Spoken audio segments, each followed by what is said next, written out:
नमस्कार दोस्तों, मैं अभिषेक सुधीर मिश्रा आपको अपने एग्जाम विदिएशन चैनल पर स्वागत करता हूं। मित्रों, बहुत जरूरी बात तो यह है कि आप इस बोर्ड पर न जाकर आप इस वीडियो को कंप्लीटली देखिए और क्लास की महत्वता को समझिए। जैसा कि आपके सामने टॉपिक है संविधान और उसका महत्व तथा वर्गीकरण। आज से 27 दिसंबर 2014 से आपका विधिवत तरीके से भारतीय राज्य व्यवस्था के बारे में चर्चा करते रहेंगे आपसे पर डे। ठीक है, मैं बता दूं कि पीसीएस के एग्जाम से पहले हमने आपके इसी एग्जाम विदिएशन चैनल पर ही भारतीय भूगोल और विश्व का भूगोल दोनों पढ़ाया था और इसी बोर्ड पर भारतीय भूगोल को हमने विद मैप, चाहे फिर पहाड़ हो चाहे फिर नदी हो, मतलब जीरो से लेकर हाई तक, कंसेप्ट से लेकर फैक्ट तक, और उसमें अगर आप भारत का भूगोल प्लेलिस्ट इसमें सर्च करके और जाएंगे इस बोर्ड पर ही मैपिंग के साथ पढ़ाया है।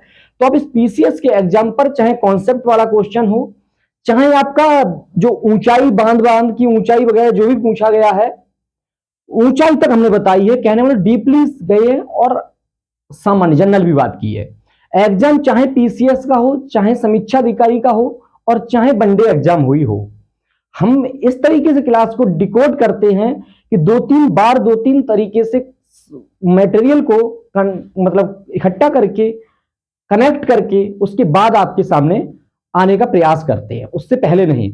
और ये भौकाल है कि दो क्वेश्चन किसी के फंसा दिए, ये बन गया वो आ गया मेरी क्लास से। आप मेरी क्लास को देखिए जाके, भारत के भूगोल को आपको आने वाले सभी एग्जामों में पीसीएस के एग्जाम से मिलाइए, काफी क्वेश्चन सेम टू सेम, ऊंचाई, क्रम, और जहां तक कि जो उत्तर पूर्व दक्षिण पश्चिम ये सब पूछा गया था, नदियों का बहना, ये भी महेश बड़वाल सर की हमने पीडीएफ करवाई है, उसमें आप देख सकते हैं जाके, पूरा फंसा है। आज इस क्लास में मेरे साथ बने रहिए। मैं बात करने जा रहा हूं संविधान, महत्व और वर्गीकरण। कहने का मतलब हम आपके साथ जुड़े रहेंगे तब तक जब तक संविधान को नहीं समझा लेंगे, तब तक उसके महत्व को नहीं बता लेंगे और उसका वर्गीकरण नहीं कर देंगे आज की इस क्लास में। और क्लास को उस तरीके से डिकोड किया गया है जैसे आपके एग्जाम में कॉन्सेप्ट वाले और फैक्ट वाले क्वेश्चन आते हैं। प्रत्येक क्लास कॉन्सेप्ट टू फैक्ट चलेगी। तो बात करते हैं संविधान क्या है। संविधान शब्द सुनकर ही आपके मन में आ रहा होगा कि संविधान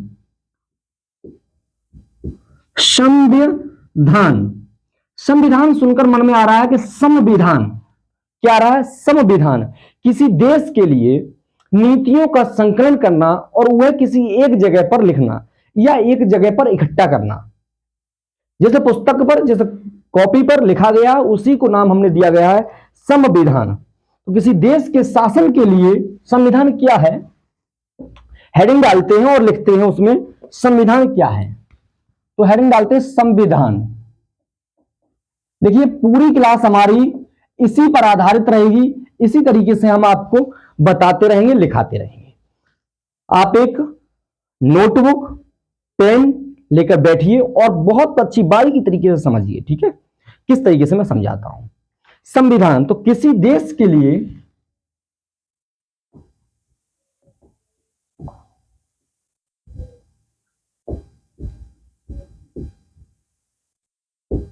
क्या है? किसी देश के लिए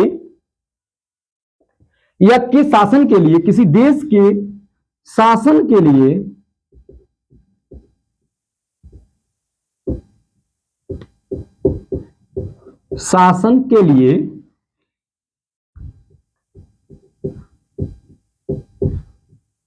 नीतियां या सिद्धांतों, नीतियों सिद्धांतों, यहां तक दिखाई दे रहा है क्या? नीतियों सिद्धांतों का संकलन किया जाता है। क्या किया जाता है? का संकलन।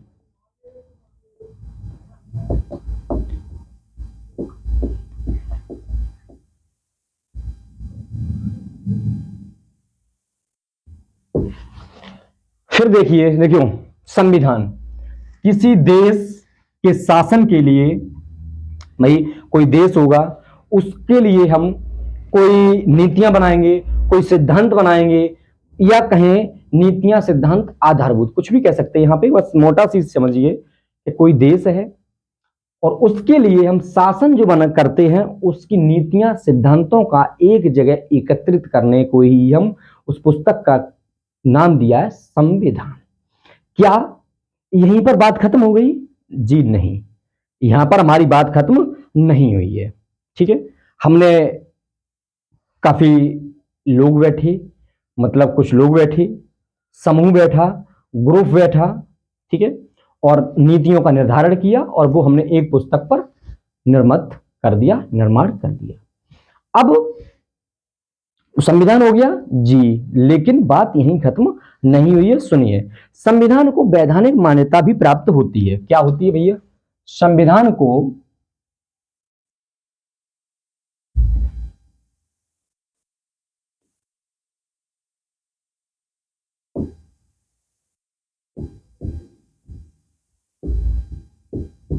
वैधानिक मान्यता प्राप्त होती है। ये सारे पॉइंट आपके काम में आएंगे, आपके एग्जाम में आएंगे, फिर चाहे एग्जाम डेस्क्रिप्टिव हो चाहे फैक्ट पे हो। संविधान को वैधानिक मान्यता प्राप्त होती है। संविधान संविधान किसी भी देश का, किसी भी देश का सर्वोच्च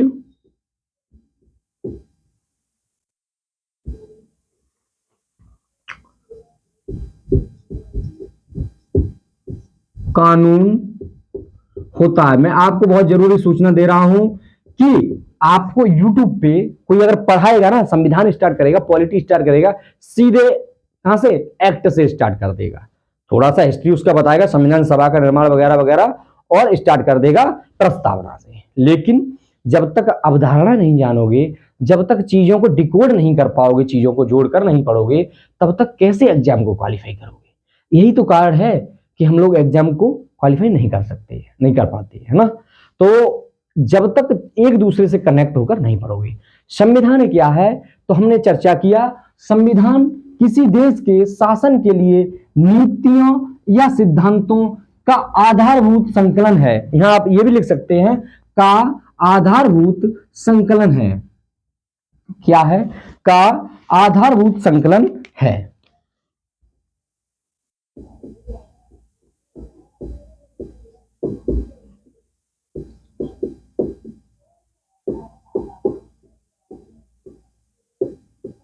ठीक है, अब क्या है? संविधान को वैधानिक मान्यता प्राप्त होती है।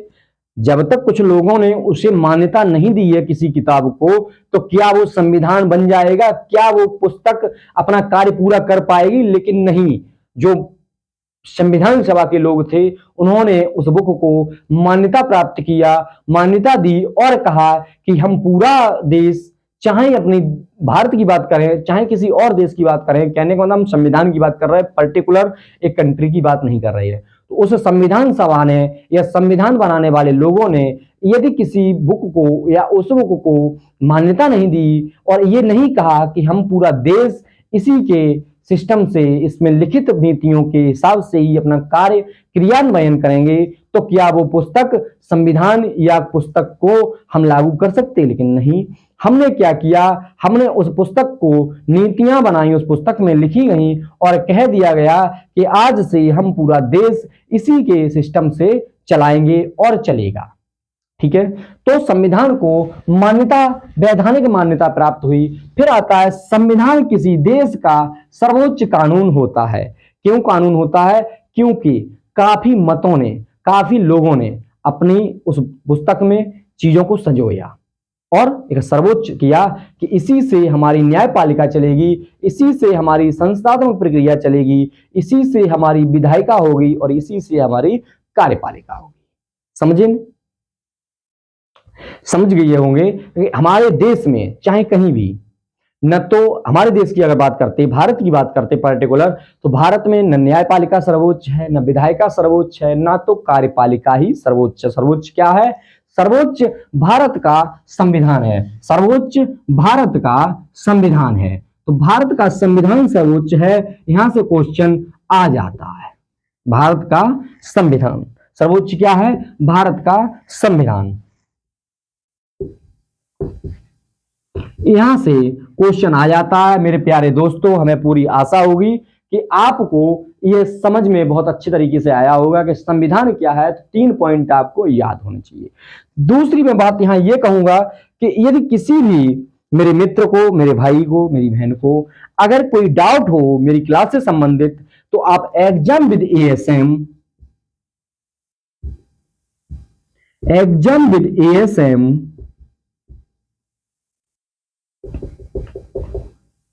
इसी नाम से हमारा यूट्यूब पर ये चैनल चल रहा है और इसी नाम से ही टेलीग्राम है। क्या है? टेलीग्राम है, जिस पर आप सभी मित्र क्या कर सकते हैं? डिस्कस कर सकते हैं चीजों को लेकर। लेकिन याद रहे, पढ़ाई से संबंधित ही क्वेश्चन करें, पढ़ाई से संबंधित ही जवाब दें, फालतू की बातें न करें। एग्जाम विद एएसएम ही आपका टेलीग्राम चैनल है, ग्रुप भी है। आराम से उस पर कोई अपने डाउट भेज सकते हैं, हम उसके आंसर देने के लिए बाध्यता है। ठीक है, बाध्य है। तो अब हम आते हैं संविधान के महत्व। संविधान का महत्व हमने क्या समझा? संविधान को समझा बहुत अच्छे तरीके से। अब संविधान का महत्व क्या, बहुत ही अच्छे तरीके से, चाहे क्वेश्चन प्री का क्यों ना हो या मेंस का ही हो, किसी का भी हो, क्वेश्चन आपका यहां से क्लियर होगा। संविधान का महत्व मतलब संविधान का कार्य। संविधान का महत्व, महत्व का मतलब क्या होता है?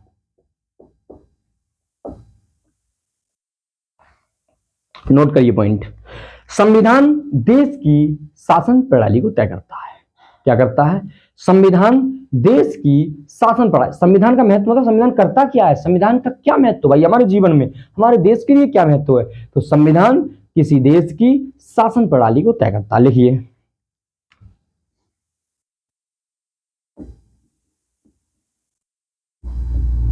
संविधान देश की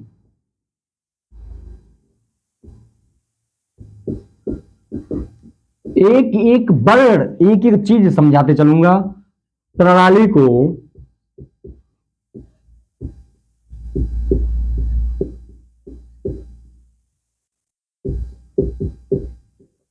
तय करता है। अब बात आती है संविधान शासन प्रणाली। तो देखिए, शासन प्रणाली के कितने प्रकार होते हैं? तो एक होती है आपकी लोकतंत्र या लोकतंत्रात्मक लोकतंत्र, एक होती है राजतंत्र। ठीक है, होती है एक दो और, लेकिन ये महत्वपूर्ण है। इसे क्या कहते हैं? हम डेमोक्रेसी कहते हैं। ठीक है, डेमोक्रेसी। इसे क्या कहते हैं? मोनार्की कहते हैं ना। इंग्लिश वर्जन भी देखते चलिए, मोनार्की। सीधी बात यह है, शासन प्रणाली लोकतंत्र और राजतंत्र। संविधान देश की शासन प्रणाली को तय करता है। समझ में आया? क्या करता है? संविधान का महत्व क्या है? तो संविधान किसी भी देश की शासन प्रणाली को तय करता है। नेक्स्ट पॉइंट क्या है? संविधान देश की राज्य व्यवस्था को तय करता है। देखिए क्या है,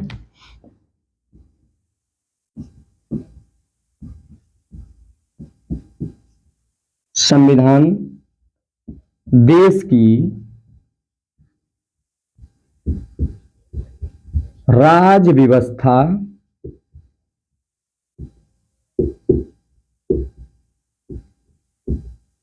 अब बात आती है कि राज्य व्यवस्था कितने प्रकार की होती है, तो वो भी मैं बताऊंगा, सारा डिस्कस करूंगा। शासन प्रणाली लोकतंत्र राजतंत्र हो गया। राज्य व्यवस्था कितने की होती है? तो लिखिए, राज्य व्यवस्था की प्रकृति। हेडिंग क्या डालेंगे? राज्य व्यवस्था की प्रकृति। तो लिखते हैं, क्या होती प्रकृति? एक तो होती है एकात्मक, एकात्मक हो गई। एक होती है संघात्मक,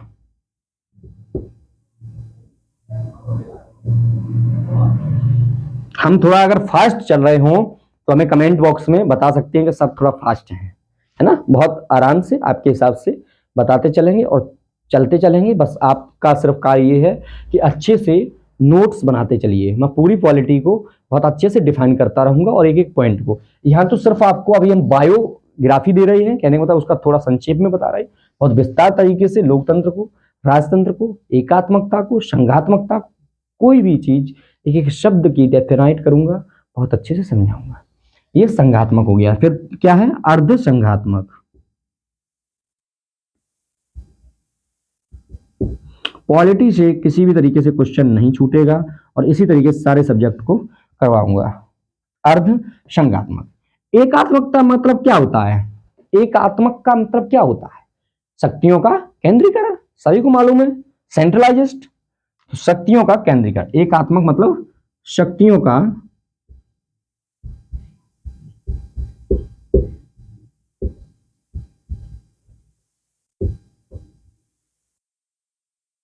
केंद्रीकरण या केंद्रीयकरण लिख दो, ठीक है, केंद्रीकरण। इसका क्या मतलब होता है? शक्तियों का विकेंद्रीकरण। तो अपने भारत में क्या है, कमेंट करके जरूर बताएंगे कि भारत का संविधान कैसा है। शक्तियों का विकेंद्रीकरण।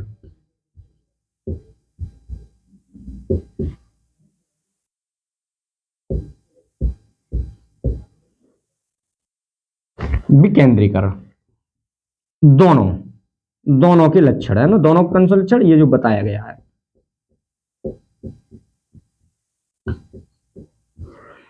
अब देखिए संविधान का महत्व।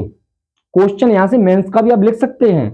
अगर पीसीएस में जैसे आ जाता ना वन स्टेटमेंट में आ जाता है कि स्टेटमेंट में संविधान देश की शासन प्रणाली को तय करता है। क्या करता है? संविधान देश की शासन प्रणाली को तय करता है। ये इसका कार्य है संविधान का। कैसा संविधान? लोकतंत्र भी हो सकता है, संविधान राजतंत्रात्मक हो सकता है। लोकतंत्र में क्या होता है? जनता के द्वारा, जैसे आपने अब्राहम लिंकन की डेफिनेशन सुनी होगी, पुराना ही है भाई। तो जनता के द्वारा जो शासन होता है, जनता के द्वारा जो प्रतिनिधि चुन के संसद में जाते हैं। राजतंत्रात्मक क्या होता है? पीढ़ी दर पीढ़ी चलती रहे, राजा का बेटा राजा होता रहे, उसका नाती पंथी राजा होता रहे। ठीक है, अब सब लोग समझते हैं, इतना जानते ही होंगे। लोकतंत्र, राजतंत्र। राजतंत्रात्मक मतलब राजा के द्वारा बनाया गया शासन हो गया।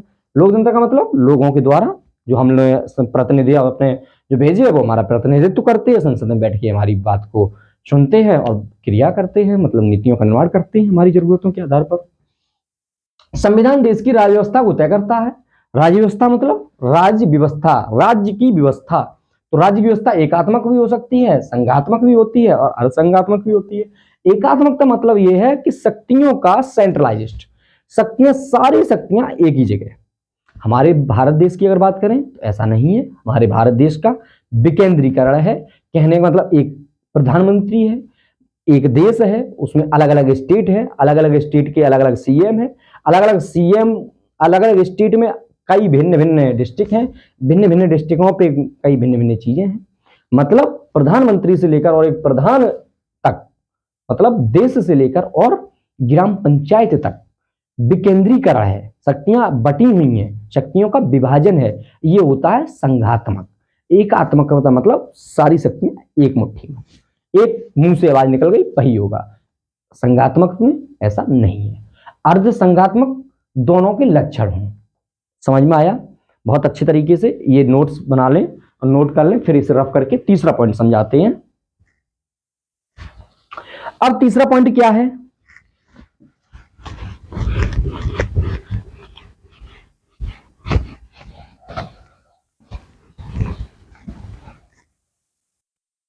अच्छा, अपने मित्रों तक वीडियो जरूर पहुंचा देना, ठीक है, शेयर वगैरह कर देना, व्हाट्सएप पे स्टेटस वगैरह लगा देना। तो संविधान ये हो गया, संविधान देश की सरकार का स्वरूप करती है, संविधान देश की सरकार का स्वरूप बनाती है। देखिए, संविधान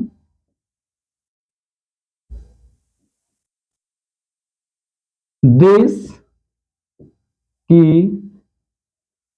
की सरकार का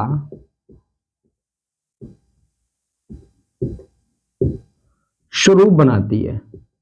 स्वरूप क्या होता है?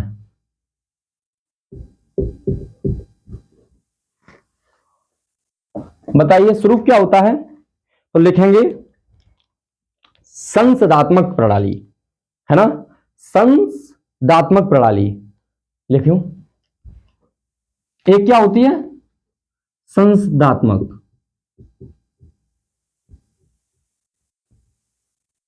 स्वरूप या प्रणाली, फिर अध्यक्षात्मक,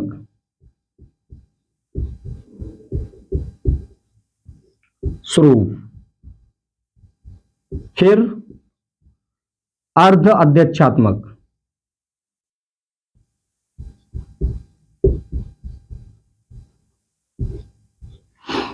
सरकार।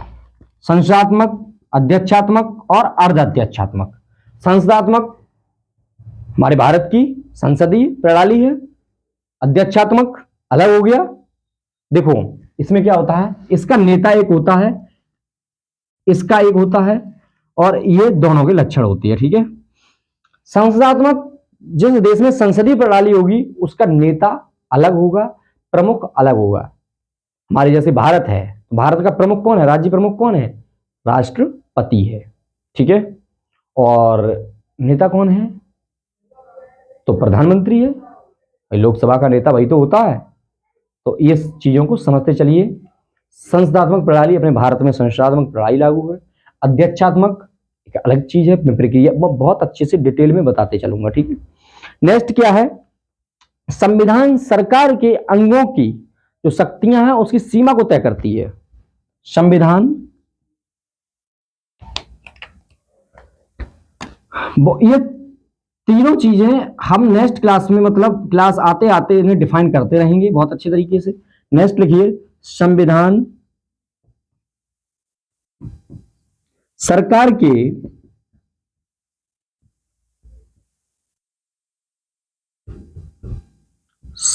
के अंगों की शक्तियों की सीमा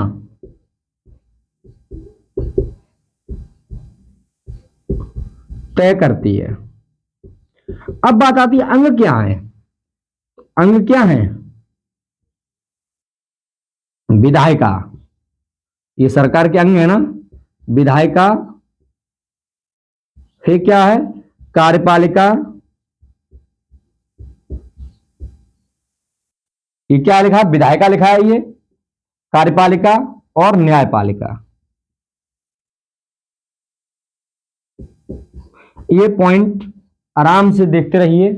विधायिका का काम क्या होता है, विधायिका का काम क्या होता है कि संविधान के संगत नीतियों का निर्माण करना। लिख लीजिए ये भी, संविधान के संगत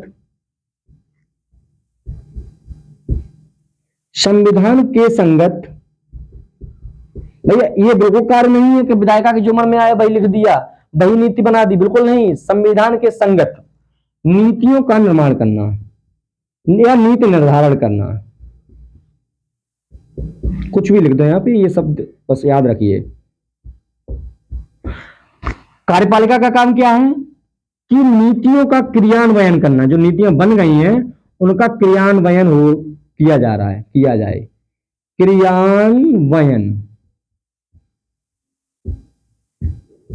करना। न्यायपालिका का क्या काम है, न्याय प्रदान करना।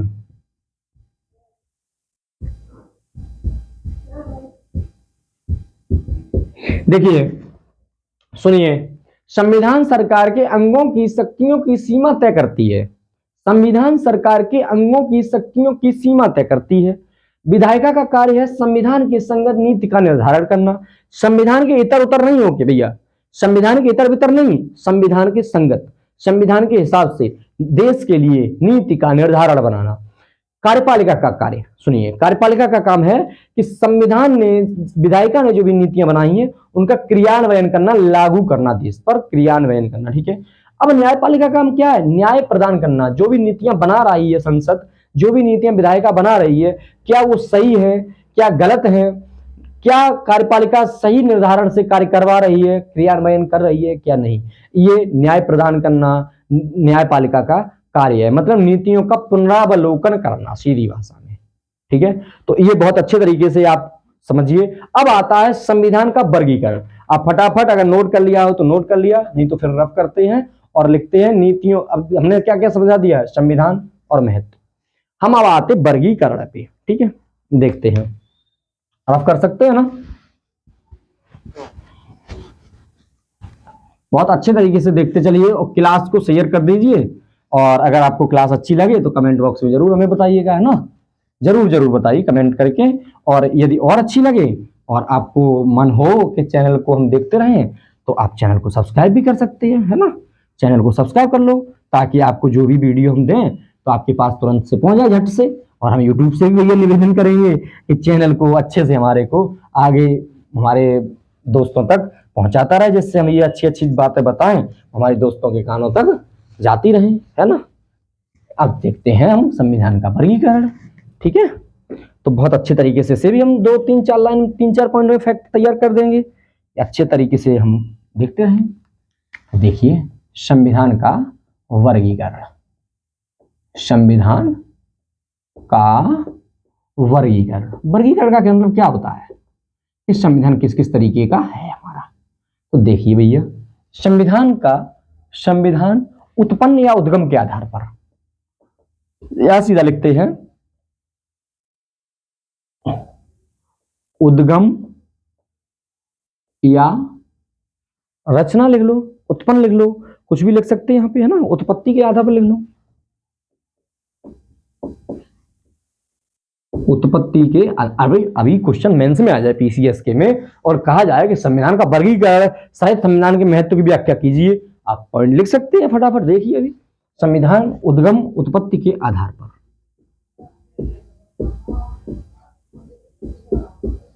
देखिए कितने आधार हैं, तो 2 आधार हैं। उद्गम उत्पत्ति के आधार मतलब जन्म कैसे हुआ, तो उसका हुआ कैसे, निर्मित और विकसित, 2 है ना, एक ये निर्मित हो गया और ये विकसित हो गया। अब इसमें मतलब क्या है, निर्मित का और विकसित का मतलब क्या है कि निर्मित का मतलब संविधान को निर्माण किया गया है, संविधान को लिखा गया है, संविधान को बनाया गया है, ये हुआ निर्मित का मतलब या निर्माण का मतलब। विकसित का मतलब क्या है कि संविधान की पहले से कुछ परंपराएं, कुछ रीति रिवाजें चली आ रही हैं, उसी को हम आगे डेवलपमेंट कर रही है। तो आप बता सकते हैं कमेंट बॉक्स में कि हमारा भारत का जो संविधान है वो विकसित है या निर्मित है, आप जरूर बताएं। और यहीं से क्वेश्चन पूछ रहे हैं, अभी अगर मान लो कोई विकसित आ गया, भाई साहब बहुत बच्चे अटक जाएंगे यहाँ पर, क्योंकि हमारे भारत का संविधान निर्मित है, विकसित नहीं है। विकसित का मतलब मैंने अभी बताया कि विकसित का मतलब है रीति रिवाज परंपराओं को आगे बढ़ाना, डेवलपमेंट करना। लेकिन हमारे भारत में अधिक मात्रात्मक संख्या में क्या निर्मित है, निर्माण है, लिखा गया है अधिक मात्रा में, इसलिए हमारे भारत को संविधान लिखित संविधान कहते हैं, ठीक है। विकसित संविधान वह संविधान होता है जिस संविधान में अधिक से अधिक चीजों को डेवलपमेंट किया जाए, लिखी कम से कम चीजों को जाए, मतलब लिखित संख्या न्यूनतम हो, न्यून मात्रा में हो, और लिखित अलिखित संख्याएं, क्या मतलब विकसित संख्याएं, परंपराएं, रीति रिवाज बहुत अधिक हो तो विकसित संविधान है। याद रखिए, बहुत मोस्ट इंपॉर्टेंट है, यहाँ ये वाला शब्द बहुत लोगों को नहीं मालूम होता है, ठीक है मेरे दोस्त, आराम से नोट पॉइंट करिए और चलते रहिए। संविधान की शासन प्रणाली भावना के आधार पर है। भावना कैसी होती है वो भी जानेंगे, भैया किसी का नाम नहीं है भावना यहाँ पर, ठीक है। भावना जो अंदर से उमड़ती है, जो अंदर से उमड़ रही है, संविधान सभा के प्रति जो भावना उमड़ी, वो बस भावना की बात कर रहे हैं, किसी का नाम नहीं बता रहा हूं मैं, ठीक है। तो क्या बताएंगे, संविधान की शासन प्रणाली की भावना के आधार पर, संविधान की शासन प्रणाली की भावना के आधार पर, भावना के आधार पर,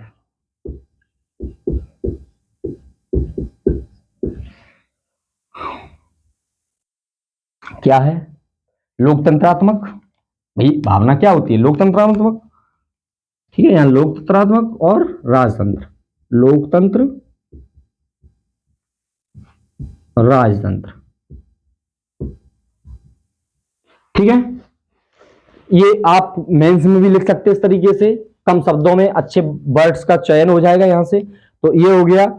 अब ये देखिए हमने लिख सकते हैं, ये भारत है, भारत में इस तरीके का संविधान है, भारत में इस तरीके का संविधान है, और ये जो है हम ब्रिटेन वगैरह बता सकते हैं। अब देखते हैं नेक्स्ट पॉइंट क्या है इसमें, आप बहुत अच्छा पढ़ रहे हैं मित्रों, बहुत अच्छी फीस देकर भी किसी क्लास में कोचिंग में बहुत अच्छे से डिफाइन नहीं इस तरीके से किया जाएगा। सब एक्ट से स्टार्ट कर देते हैं, अनुच्छेद एक पे आ जाते हैं तुरंत, लेकिन आधारणाएं, आधारभूत ढांचा जब तक तैयार नहीं होगा तब तक मजबूताई नहीं होती है। और यूट्यूब पे तो कहीं क्या, अपना अपना जो पढ़ा रहे। बस मेरा सिर्फ प्रॉब्लम ये है कि आपके सामने व्हाइट बोर्ड है, स्लाइड नहीं है, कोई डिजिटल बोर्ड नहीं है, बस ये थोड़ी सी कमी है। धीरे धीरे आपके सबके सहयोग से एक दिन पूरी भी होगी, है ना। तो ये अलिखित हो गया और लिखित हो गया, ठीक है। संविधान शासन प्रणाली के, हाँ ये निर्मित और विकसित, अच्छा संविधान की शासन प्रणाली भावना के आधार पर सही है। तो ये हो गया क्या, लोकतंत्र, और ये हो गया राजतंत्र। ये हमारे भारत का है, ठीक है। अब बात करेंगे संकलन की प्रकृति के आधार पर। संकलन मतलब इकट्ठा किस तरीके से किया गया, लिखते हैं। संकलन की प्रकृति के आधार पर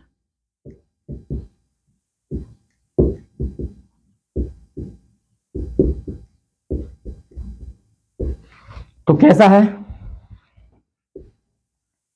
यहां नोट कर लीजिए, लिखित और अलिखित।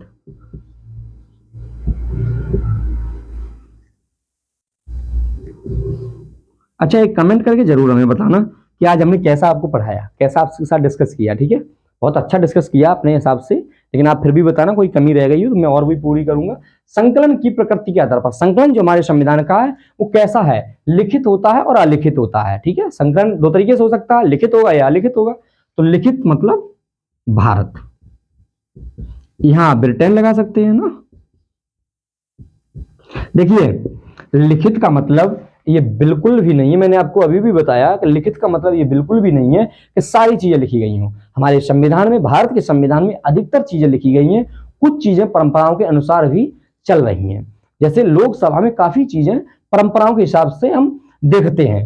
तो लिखित संविधान इसलिए कहते हैं कि अधिकतर चीजें लिखी हुई हैं। अलिखित इसलिए कहते हैं कि अधिकतर चीजें अलिखित है, मतलब रीति रिवाज परंपराओं के आधार पर जो संविधान चल रहा है, बहुत कम चीजें लिखी हुई हैं, उससे हम अलिखित कहते हैं। संकलन की प्रकृति के आधार हो गया, ये नोट करते जाना। फिर है संशोधन की प्रकृति के आधार पर। नेक्स्ट पॉइंट है आपका संशोधन। संशोधन फटाफट देख ले ना तो आपकी क्लास बहुत लंबी हो जाएगी। संशोधन के आधार पर या प्रकृति के आधार पर, है ना, किस तरीके से होता है। तो ये देखो, एक होता है संशोधन कठोर और एक होता है लचीला। तो हमारा भारत का ना तो कठोर है ना लचीला है, दोनों प्रकार का है ना। काफी चीजें हम आपको डिस्कस करेंगे कि हमारे संविधान का, हमारे भारत का संविधान कठोर क्यों है और लचीला क्यों है, दोनों क्यों है, न कठोर न लचीला। इस पे हम विस्तृत चर्चा करेंगे आने वाली क्लासों में, एक एक पॉइंट को धीरे से आराम से आगे बढ़ाएंगे, ठीक है। नेक्स्ट देखते हैं संघ के आधार पर। ये कर लिया होगा।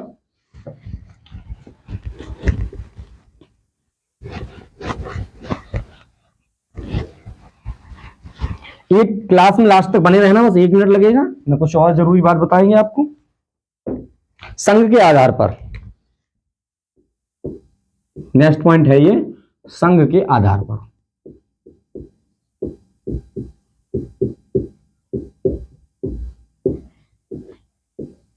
एकात्मक, संघात्मक, ये क्या होता है। भारत का संविधान है ना ऐसा। सुनिए, हमारा भारत का जो संविधान है एकात्मक भी है संघात्मक भी है। कहने का मतलब समय अनुसार यह एकात्मक हो जाता है। जैसे आप देखते हैं कि आपातकालीन लगा दिया, है ना। कहने का मतलब ये है कि संघात्मक इसलिए है कि हमारे देश में विकेंद्रीकरण भी है। केंद्रीकरण ये है कि जरूरत पड़ने पर राष्ट्रपति प्रधानमंत्री शक्तियों को अपने हाथ में ले लेता है। धीरे धीरे से हम डिस्कस करेंगे, जैसे संवर्ती सूची में और राज्य सूची में, संघात्मक सूची में, विशिष्ट सूची में जो जो भी विषय दिए गए हैं, किन विषयों पर हमारा संविधान एकात्मक है, किन विषयों पर हमारा संविधान संघात्मक है, ये हम आपको आने वाली सारी क्लासों में पूरी पॉलिटी बहुत अच्छे तरीके से विस्तृत से चर्चा करते रहेंगे। आप सभी मित्रों से फिर एक बार निवेदन है कि मेरी क्लास में यदि कोई डाउट आपको लगे तो आप इस एग्जाम विद ASM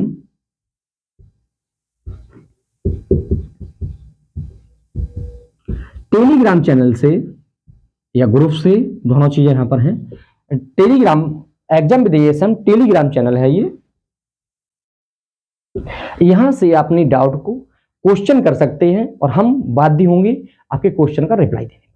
सुनिश्चित यही हो, ध्यान यही रखें कि सारे मित्र जो भी जुड़े वो पढ़ाई से रिलेटिव ही कमेंट करें और पढ़ाई से रिलेटिव ही बात करें। नेक्स्ट क्लास का वेट करने के लिए आपका बहुत बहुत शुक्रिया होगा, धन्यवाद होगा। क्लास को अपने मित्रों तक शेयर कीजिए और अगर अच्छा लगा हो तो कमेंट जरूर करें, लाइक करें और सब्सक्राइब करें। धन्यवाद।